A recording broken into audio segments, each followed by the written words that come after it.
Hello everyone, this is Suzanne from God Crochet and Chatter. Welcome back. Today is Tuesday. Yesterday I made a little boo-boo. I looked up at my schedule and I saw Monday book review, and I don't know why I had been looking at the one book and I thought, oh okay, and that's when I did the overview of Blessings for Bruised Boomers. I did. Well, yesterday was supposed to be the overview of the books of the Bible day. So just a little backwards, but I'm going to do that today. Today we're going to be looking at James and 1st and 2nd Peter. Soon we will be finishing up our overview of the entire book of the Bible. For those of you that have followed along way back from Genesis up to James now, congratulations. Isn't it great having a peek into each book just to kind of get an idea of the content and what we're going to be reading about? I think it's great.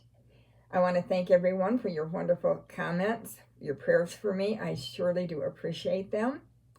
I don't know what I'd do without you guys. You are such a inspiration to me to keep moving forward each day, and I hope I do that for you.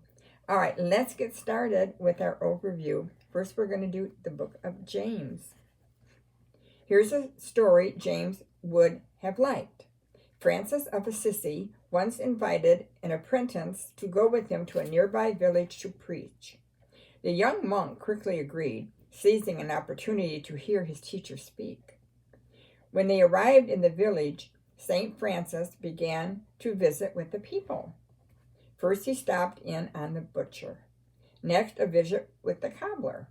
Then a short walk to the home of a woman who'd recently buried her husband. After that, a stop at the school chat to have a school chat with the teacher. This continued throughout the morning. After some time, Francis told his disciple that it was time to return to the abbey. The student didn't understand. "But we came to preach," he reminded. "We haven't preached a sermon." "Haven't we?" questioned the elder. "People have watched us, listened to us, and responded to us. Every word we have spoken, every deed we have done has been a sermon. We have preached all morning." James would have liked that. As far as he was concerned, Christianity was more action on Monday than worship on Sunday. What does it profit, my brethren, if someone says he has faith but does not have works? Can faith save him? His message is bare-knuckled. His style is bare-boned. Talk is cheap, he argues. Service is invaluable. It's not the works that save the Christian, but the works mark the Christians. In James' book of logic, it only makes sense that we who have been given much should give much, not just with words, but with our lives. Or, as St. Francis is noted as saying, preach without ceasing. If you must, use words. James would have liked that too. Preach without ceasing. If you must, use words. Now, sometimes our words carry a lot of weight with someone. To come along somebody that's grieving, to comfort them, sometimes it may simply mean sitting still and being quiet and letting the person grieve. Taking a meal to someone that is not feeling well. A new mother perhaps has a new baby, and we know the first few days home from the hospital are pretty hectic. So we can ask, is there anything we can do to help? It's always having that helping hand, the helping hands that come out. From my hands to your heart. All right, the overview of James. Next, we're going to do 1 Peter. The science teacher makes a derisive statement about God creating the world. You raise your hand and state your convictions. Your teacher rolls her eyes. The student behind you chuckle. It's not easy being the only one in your family who goes to church. It's bad enough that they don't go. It's worse that they make fun of you for going. If you would pad your expense account, so could the other salesman. But if you don't, they can't. Come on, they urge you, just hedge a little. You refuse. The next day, someone has spilled paint on your car. Persecution? Not by firing squad, not by death threats, not by the government, but it's persecution nevertheless. A more subtle persecution. Persecution from friends, families, and peers. They won't take your life, but they will take your peace, and they'd like to take your faith if you let them. How do you respond? Begin with Peter's survival manual. He understood persecution, beaten and jailed, threatened and punished. He knew the sting of the false word and the angry whip. No doubt he had seen some Christians stand and others fall. He'd seen enough to know what it takes to stay strong in tough times.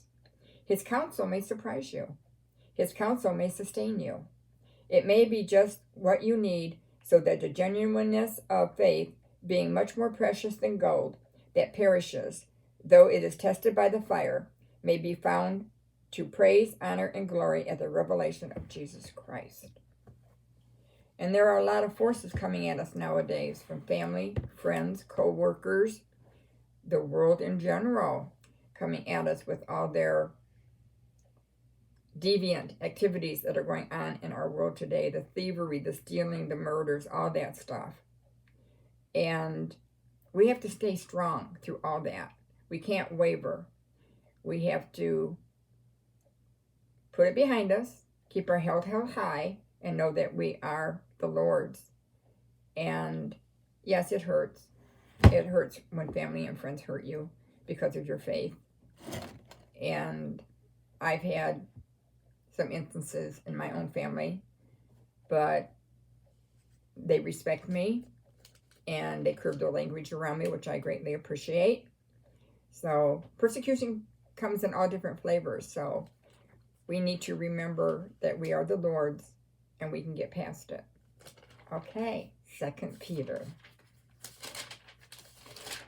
Okay, here we go. If a friend warns you, it's one thing. If a doctor warns you, you listen. But if your friend is your doctor, then you lean forward and take note. My friend is my doctor. My doctor is my friend. Most of my physical exams are salted with friendly chatter and jokes. There have been occasions, however, when his tone gets solemn and his voice urgent. We're going to have to watch this, Max.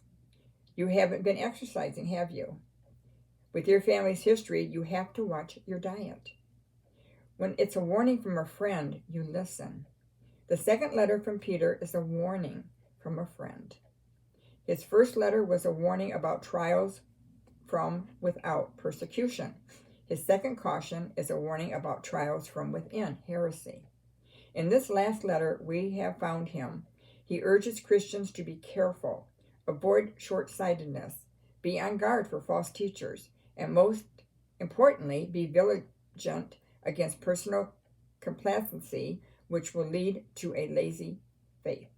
The doctor's task is to detect concerns from within and urge you to take caution. Peter's task is the same. Heed his counsel. Now, isn't that true? Isn't what a lot of the books in the Bible are cautioning us against areas that we need to stay away from or that we need to improve on? That we don't get involved in a lot of pagan processes. We don't get involved in a lot of things that are going on in the world today that are the knowledge that we receive from our family and friends. Sometimes we have to take heed to it. And especially if it's somebody that you really, really trust, you're really tight with, and you know that they only want your good and they are trying to steer you away from harm and danger. I know I have some family members that are extremely overweight, and I pray for them. I've talked about it. Yes, it is a very touchy subject. Most people that are overweight know they're overweight. They know they need to lose weight, but they haven't found the catalyst, I call it the it, that causes them to want to change. And, you go to the doctor, you get a bad report about your heart, you really perk up. If you get a bad report about a cold, you just go, okay, just a cold. But when it's something serious like cancer, wow, I would sit up and take notice of that. So we need to come alongside each other as friends. And I know all of you, your prayers are sincere for me. Like I said, I appreciate that so much. I pray for you guys. I think you're the best. And I really enjoy coming on each week, each day, and encouraging you. And next Monday, we will do 1st, 2nd, and 3rd John overview. And then I think it's Jude and Revelation. Then we'll have to decide if we're going to want to study one book. Maybe I'll pick out a book and we'll go through it verse by verse. That might be fun. All right, everyone. Let me do a trivia question. The last trivia question was, what did David and Sabicia have in common? They both killed a Philistine giant. Today's question is, in what city did Zacchaeus live in? Or Zacharias. What city did Zacharias live? What city? All right, well, I think that's it for today.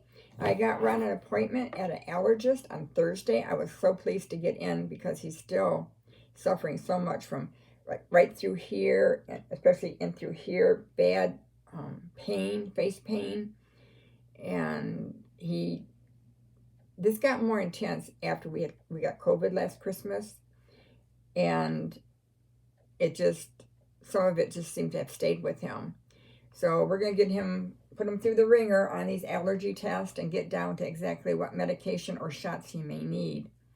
So we didn't have much, I don't want to say luck, but we didn't get any resolutions from the previous allergy doctor we went to. He was a joke.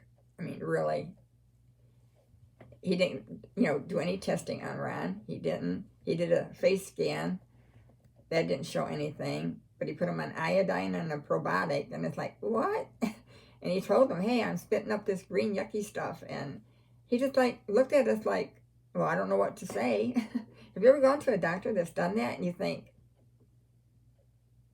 I know more than you do or what to ask. Like, why aren't you, ordering an allergy test or something? But it was a strange visit for sure.